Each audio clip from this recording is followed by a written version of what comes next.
যারা পেঁপে খেতে একদম ভালোবাসে না তাদের জন্য এই রেসিপিটা, তারা কিন্তু অবশ্যই এই রেসিপিটা দেখবেন।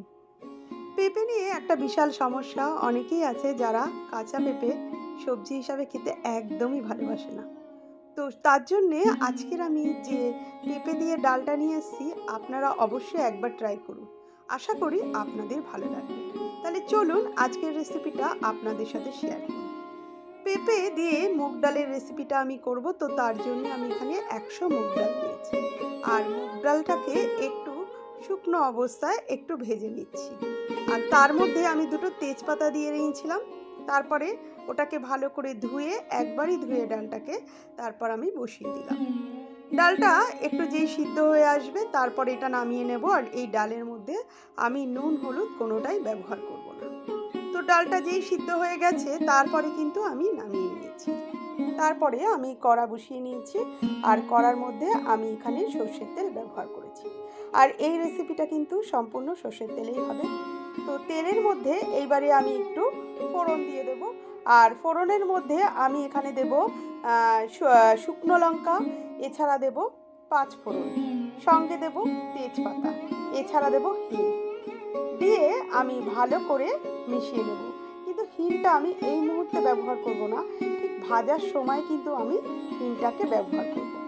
এবার মশলাটাকে ভালো করে মিশিয়ে নিচ্ছি তেলের মধ্যে। নেওয়ার পর দেখুন যেই একটা স্মেল চলে এসছে, তারপর এখানে আমি পেঁপের ব্যবহার করছি। পেঁপেগুলোকে আমি ছোট ছোট করে কেটে ধুয়ে একটু জলে ভিজিয়ে রেখেছিলাম। তারপর জলটাকে ঝরিয়ে আমি এখানে পেঁপেটাকে অ্যাড করে দিলাম। পেঁপেটাকে দিয়ে ভালো করে মিশিয়ে নিচ্ছি। এইবারে আমি কিন্তু হিংটার ব্যবহার করছি, কারণ ফোড়নের অবস্থায় যদি আমি হিংটাকে দিতাম তাহলে সুন্দর একটা স্মেল থাকবে না। এবার হিংটাকে দিয়ে আবার কিন্তু আমি পেঁপেটাকে ভালো করে ভেজে নিচ্ছি। তো পেঁপেটা যেই একটু লাল লাল হয়ে এসছে, তারপরে এখানে আমি পরপর মশলাগুলো অ্যাড করছি।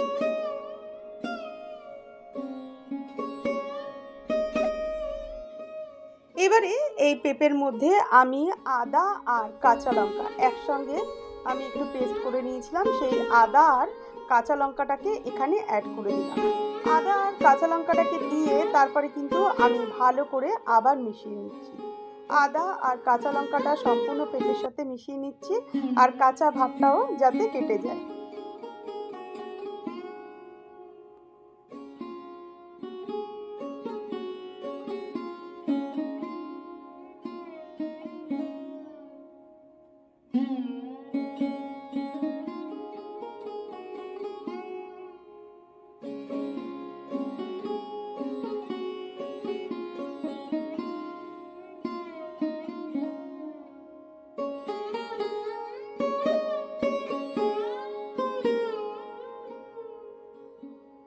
তো ভাজা ভাজা যেই হয়ে এসছে, তারপরে এখানে আমি হাফ চামচের মতন হলুদ গুঁড়ো দিয়েছি, নুন দিয়েছি, সমস্ত কিছু দিয়ে খুব ভালো করে পেঁপেটাকে মিশিয়ে নিয়েছি।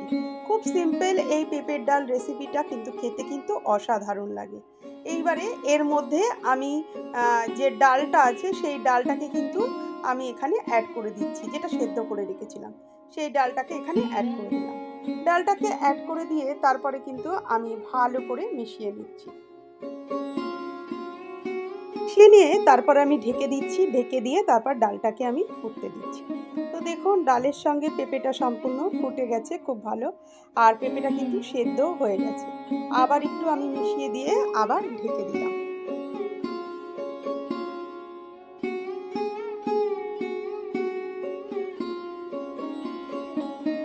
ডালটা অনেকটা একটু গাঢ় হয়ে এসছে। এবারে এর মধ্যে আমি হাফ চামচ চিনি অ্যাড করলাম, সঙ্গে আমি একটু কসুরি মেথি অ্যাড করে দিলাম। কসুরি মেথি, চিনি আর সামান্য একটু নুন লেগেছিল, সেই নুনটাকেও আমি অ্যাড করে দিলাম।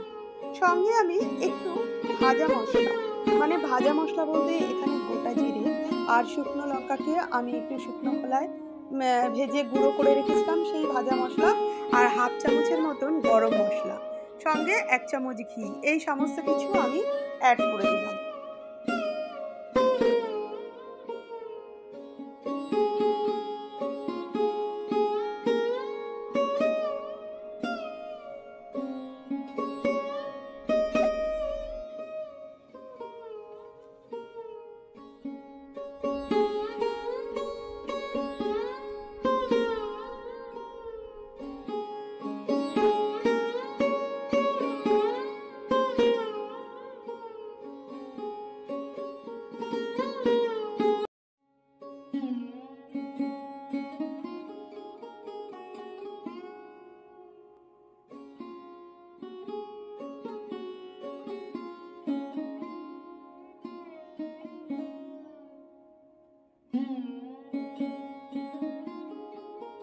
দিয়ে তারপরে আমি ঢেকে দিয়ে 1 মিনিট হতে দিচ্ছি। তো আপনারাও বাড়িতে করে ফেলুন এইভাবে পেঁপের রেসিপি। পেঁপে একটা উপকারী সবজি যেটা লিভারের জন্য খুবই ভালো। বিশেষ করে বাচ্চারা পেঁপে একদমই খেতে চায় না। তো আপনারা যদি এইভাবে পেঁপের ডাল করেন তাহলে বাচ্চারা, বাচ্চা থেকে বড় প্রত্যেকেই এটা খেয়ে নেবে। তো কেমন লাগলো আমার রেসিপিটা অবশ্যই আপনারা জানাবেন। আর যদি ভালো লাগে তাহলে আমার পাশে থেকে আমাকে উৎসাহিত করবেন। আর আগামী দিনে আমি নানান ধরনের রেসিপি নিয়ে আসবো আমি মাধুরী। সম্পূর্ণ ভিডিওটা দেখার জন্যে আপনাদেরকে জানাই ধন্যবাদ।